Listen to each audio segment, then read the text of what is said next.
과학기술은 현대 사회의 발전을 이끄는 핵심 요소로 각국의 연구 성과와 그에 따른 국제적 위상이 날로 중요해지고 있습니다. 특히 학술 논문은 연구의 질과 영향력을 평가하는 중요한 기준으로 자리 잡고 있는데요. 최근 일본 문부과학성의 과학기술학술정책연구소가 발표한 과학기술지표 2024 보고서에 따르면 한국의 주목받는 논문 수가 지난해보다 1단계 상승하여 일본과의 격차가 더욱 확대되었습니다. 주목받는 논문 수란 최근 3년간 다른 논문에서 인용된 횟수가 각 분야의 상위 10%에 해당하는 논문의 수를 의미하며 이를 연평균으로 산출합니다. 이번 보고서에는 2020에서 2022년의 데이터가 반영되었고 한국의 주목받는 논문 수는 4,314건으로 지난해 10위에서 9위로 상승했습니다. 반면 일본은 3,719건으로 지난해와 동일한 수치를 기록하며 13위를 유지하고 있는데요. 10년 전인 2010에서 2012년에는 일본이 6위를 기록했으나 현재 13위로 후퇴한 상황입니다. 보고서에서 주목할 점은 전체 1위가 중국, 2위가 미국으로 10년 전에는 미국이 1위, 중국이 2위였던 순위가 뒤바뀌었다는 것입니다. 3위는 영국이 차지하고 있습니다.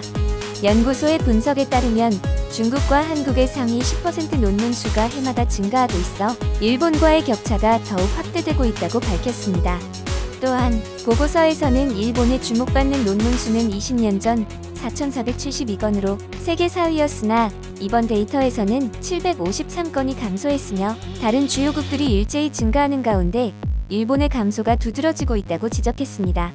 그러나 일본의 상위 10% 논문 수는 최근 3년의 연평균으로 3,719건으로 지난해보다 13건 감소했지만 최근 몇 년간 정체 상태가 지속되고 있어 감소 추세가 멈출 가능성도 있다는 의견도 제시되었습니다.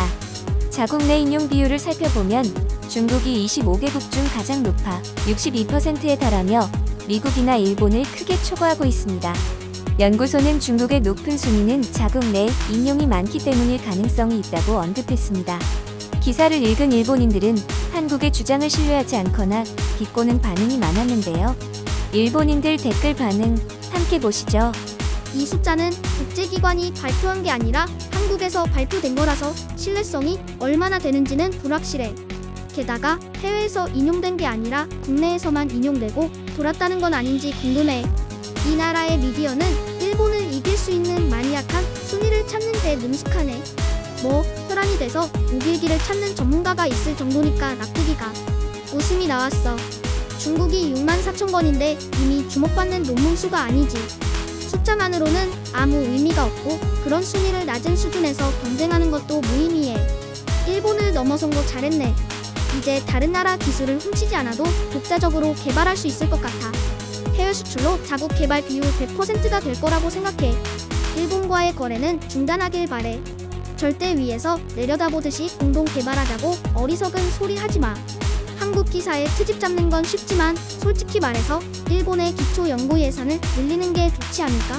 결국 미래에 연결되지 않으니까.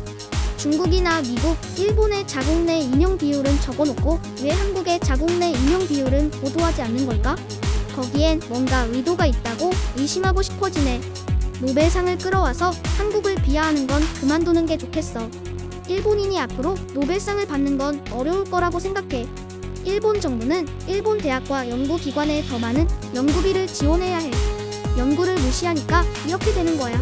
지금 일본은 과거의 유산으로 먹고 사는 것 같아. 과학기술에서는 후진국 수준이야.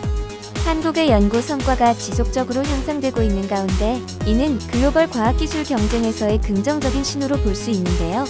앞으로도 이러한 성장을 이어가며 국제적 위상을 더욱 높여나가는 것이 중요하다고 생각합니다. 오늘 준비한 소식은 여기까지입니다. 영상이 유익하셨다면 좋아요와 구독 부탁드립니다.